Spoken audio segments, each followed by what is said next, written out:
பரிசுத்த வேதாகமம் புதிய ஏற்பாடு யோவானுக்கு வெளிப்படுத்தின விசேஷம் 7ஆம் அதிகாரம்.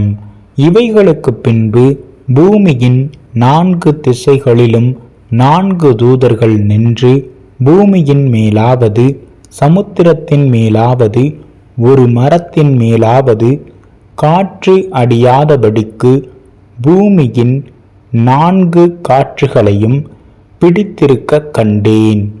ஜீவனுள்ள தேவனுடைய முத்திரை கோலையுடைய வேறொரு தூதன் சூரியன் உதிக்கும் திசையிலிருந்து ஏறி வர கண்டேன்.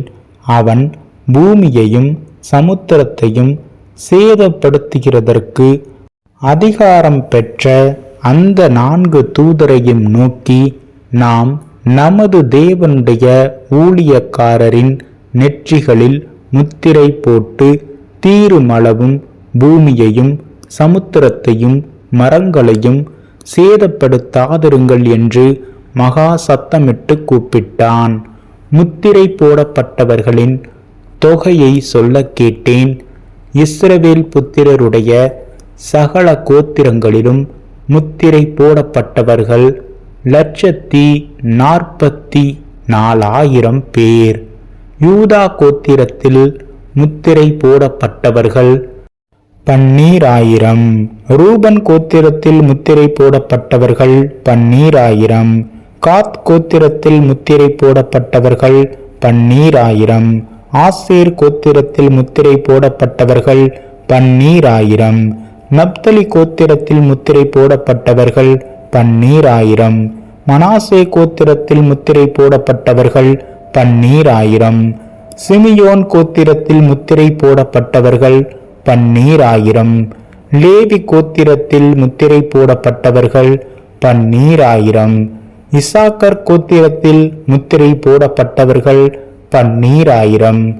செபுலோன் கோத்திரத்தில் முத்திரை போடப்பட்டவர்கள் 12,000. யோசேப்பு கோத்திரத்தில் முத்திரை போடப்பட்டவர்கள் 12,000. பென்யமின் கோத்திரத்தில் முத்திரை போடப்பட்டவர்கள் 12,000.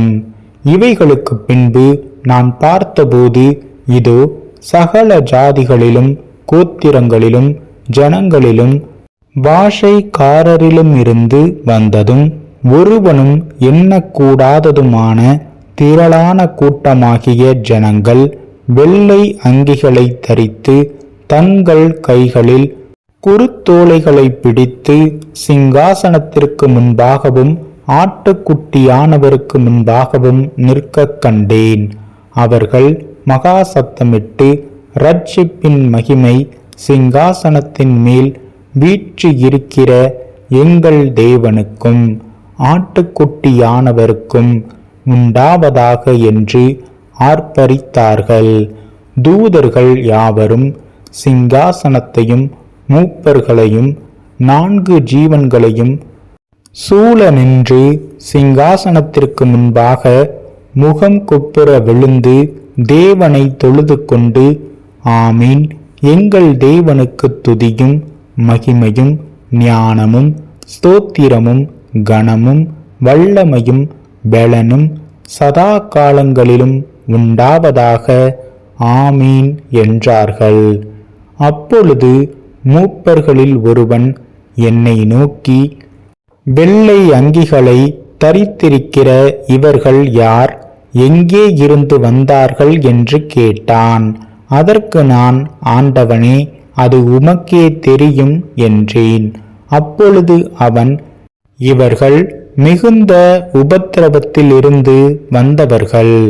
இவர்கள் தங்கள் அங்கிகளை ஆட்டுக்குட்டியானவருடைய இரத்தத்திலே தோய்த்து வெளுத்தவர்கள் ஆனபடியால் இவர்கள் தேவனுடைய சிங்காசனத்திற்கு முன்பாக இருந்து இரவும் பகலும் அவருடைய ஆலயத்திலே அவரை சேவிக்கிறார்கள்.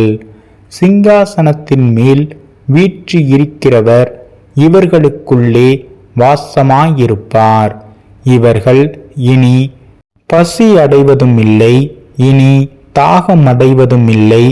வெயிலாவது உஷ்ணமாவது இவர்கள் மேல் படுவதும் இல்லை. சிங்காசனத்தின் மத்தியில் இருக்கிற ஆட்டுக்குட்டியானவரே இவர்களை மேய்த்து இவர்களை ஜீவ தண்ணீர் உள்ள ஊற்றுகளண்டைக்கு நடத்துவார். தேவன் தாமே இவர்களுடைய கண்ணீர் யாவையும் துடைப்பார் என்றான்.